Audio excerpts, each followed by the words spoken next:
పరమాత్మ విశ్వకర్మ మాయలు. ఎవరైతే కార్యసాధనలో నేను చేయగలను అన్న ఆత్మవిశ్వాసంతో పాటు అది ఆ పరమాత్మ అనుగ్రహంతో చేస్తున్నాను అన్న కృతజ్ఞత జ్ఞానం ఉంటే పరమాత్మ ఆ కార్యాన్ని సఫలం చేస్తాడు. ఎప్పుడైతే నా వల్లనే జరుగుతుంది, నేనే దీనికి కర్తను అన్న భావన మనసులో ప్రవేశిస్తుందో అప్పుడు భంగపాటు తప్పదు. పరమాత్మ విశ్వకర్మ మాయ పరమాత్మ తత్వము నేరుగా ఆవిష్కరిస్తాడు.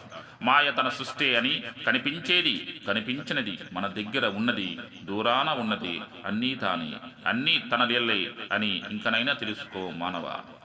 చిన్న మాయను పెద్ద మాయ, చిన్న చేపను పెద్ద చేప మింగినట్లు మింగేస్తూ ఈ ప్రపంచమంతా మాయలో నడుస్తుంది. మాయలోను నేను, నా వలన అన్న భావనలో తాడును చూసి పాము అనుకునే భ్రాంతిలో మనిషి కొట్టుమిట్టాడుతూ ఉంటాడు. ఇదంతా లీలగా ఆ పరమాత్మ విశ్వకర్మ చూస్తుంటాడు. తెలియకుండానే పుడుతున్నాము, తెలియకుండానే పోతాము.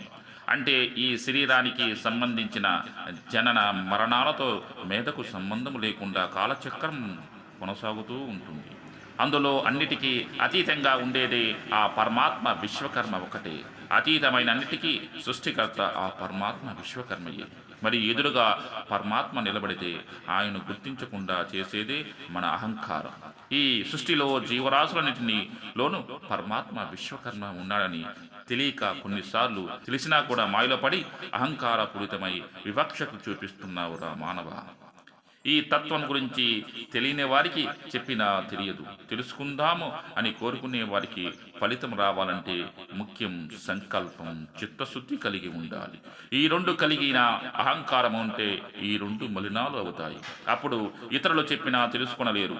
మాయకు లోను అయిన వారికి తెలిసిన వారు హితవు పలికిన వారు వినాశనం వైపే అడుగులు వేస్తారు. కారణం మాయకు లోబడి పరమాత్మ విశ్వకర్మ తత్వాన్ని ఎరుగకపోవడం, తన మనసులో కలిగే అహంకారం. దానికి నా సమాధానం, పరమాత్మను సహాయం కోరిన వారికి ఆ పరమాత్మ ఆదరిస్తాడు. నీ ఉనికి తెలిపి శరణు కోరు, తప్పక సహాయం చేస్తాడు. ఆ పరమాత్మకు కావలసింది శరణాగతి. అది ఉంటే సంకల్పం మాత్రాన మన కామ్యములు నెరవేరుతాయి.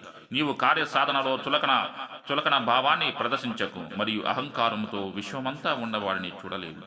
దీనికి కారణం దైవం అన్న సంగతి స్వాతిశ్యాయముతో కప్పబడుతుంది. దానికి లొంగక కనువిప్పు గావించి పరమాత్మ విశ్వకర్మ తత్వాన్ని నొసంగు మానవ.